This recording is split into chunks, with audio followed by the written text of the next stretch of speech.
Assalamu alaikum and welcome back to Women's AM, where we continue our discussion on polycystic ovaries. Remember, if you want to take part in this discussion or ask any questions, please call in. The number is on your screens now. So before we went to the break, we had a caller who was put a question through to us who said that she suffers from PCOS, and while she has been able to have a child, she's had 6 miscarriages, so 3 before and 3 after the child that she has.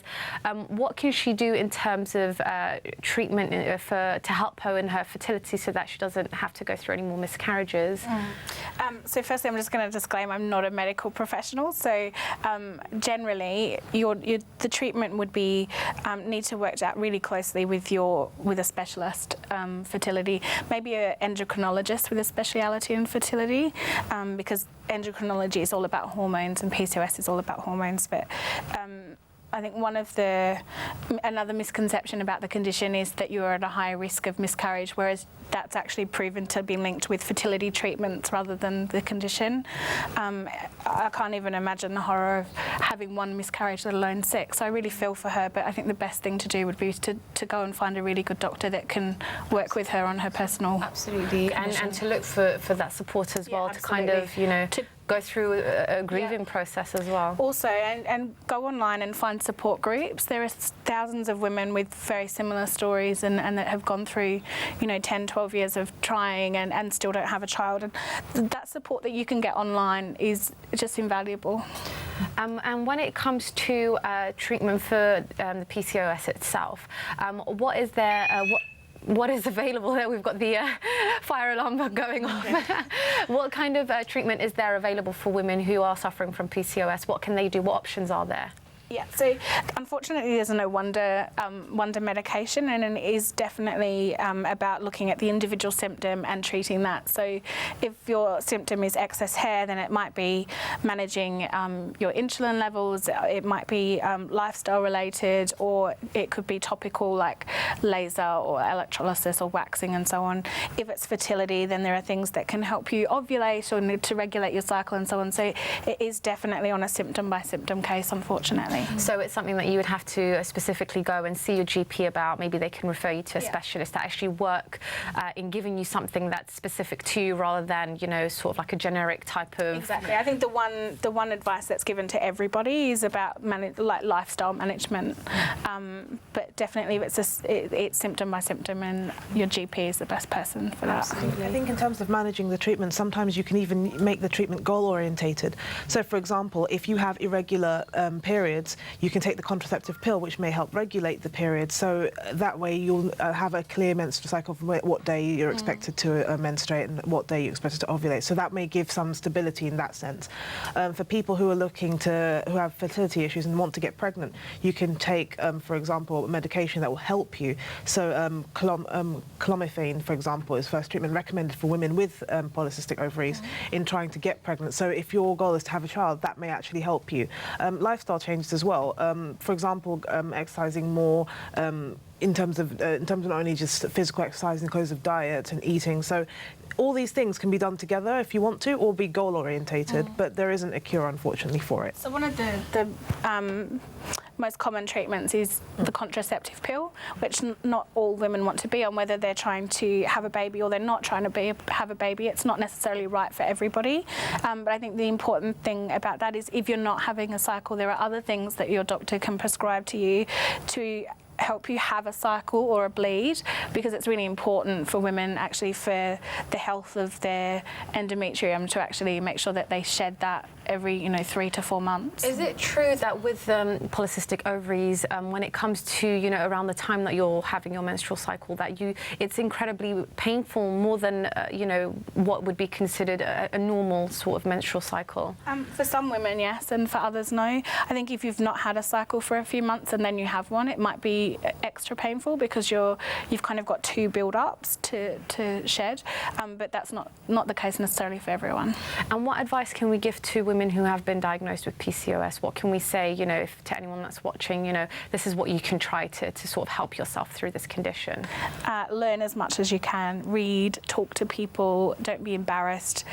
Write lists and keep a log of, how your condition's changing or how your day-to-day life impacts that, and just to be your own advocate would be my number one advice.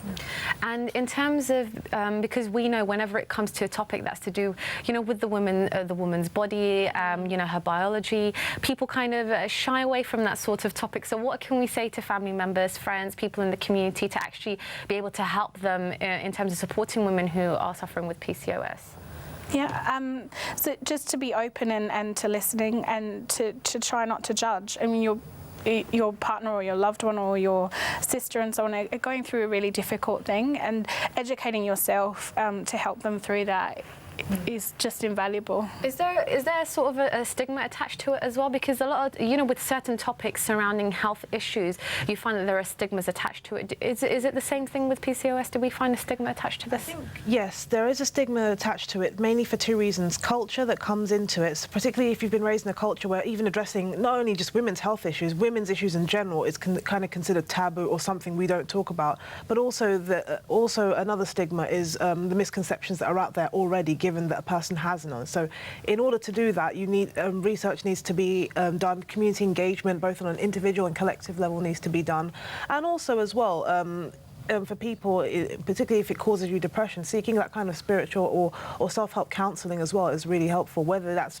gotten through a person or gotten through spirituality or religion in some sense. So try and be as diverse in terms of seeking solace in that sense. Absolutely. I think it's a shame that because of a lack of knowledge or a bit of ignorance that it hinders people from actually having an open mind to actually look into something if they don't know about it and willing to admit to themselves, I don't actually know what this is, and educate themselves in it. You'd find that a lot of what are considered to be taboos would just really disappear, which is a shame. I think PCOS is quite unique, I think, not in a good way, but it really attacks a woman's sense of femininity. Like if you're growing a beard, you're not ovulating, you might be losing your hair. Like how less like a woman can make you feel. And so I think that that's where a level of taboo comes across, is you don't necessarily want to tell people I grow a beard. Exactly. Like that's quite horrific. Yes, it is horrific because it really does affect your self-esteem. You feel like, oh my goodness, what's wrong with me, what's happening to me, and sometimes even fertility at times can, if you can't, for example, bear children because of it, you're made to feel like you're not a woman anymore because of that, and you also make yourself feel like that. Exactly, and sometimes, particularly when people have this idea of women as just being walking wombs, we're a bit more than that. You know what I mean? We're a little bit more than that. We can do other stuff. Yeah, we can do other stuff. Even though we don't get paid equally, we can do other stuff. Yes, definitely. I think there's always this sort of attachment to motherhood and being able to have children when it comes to being a woman, and I think it's sad that we don't actually see the woman as a very dynamic person, because she is a person at the end of the day besides gender. So there are so many ways. Women out there that don't want to have children. That's not what they want to do, but this condition still impacts them and how they walk through life just as much. And I think it's really I think generally as women, regardless of this topic or any other, we need to be less judgmental of each other. Absolutely, and I think one point, Nusrat, that you kind of touched upon is spirituality. That can help a lot when it comes to, because as Muslims we believe that we have certain tests in life, and although it might not be something that we would want for ourselves or for someone else, we kind of we're patient, but with that patience we try and do what we can to try and alleviate whatever the situation that we may be in. So it's about incorporating whatever you've got in your life and trying to make the best of it and looking at what's out there for you, alternatives. So it's not the sort of be all and end all. That's not it. That's not all there is for you in life. So have hope. Have hope. Yeah, that's a good message. So thank you very much for your input there. Allah has said, and certainly we shall test you with something of fear, hunger, loss of wealth, lives and fruits, but give glad tidings to as-saburun, the patient. Allah subhanahu wa ta'ala has promised us that we'll be tested with many things in this dunya, and our health is one of them. We must approach any condition within which Allah has placed us in the Islamic context, but be patient, be proactive in how you deal with your condition. There is help and treatment available to help you manage it in the best way possible. It's been a really informative discussion, but if you've missed any of today's show, you can catch a repeat tonight at 11 p.m, or you can catch up with the highlights from this week on Sunday at 3 p.m, or you can alternatively catch up on YouTube. Take a look at this clip to find out how.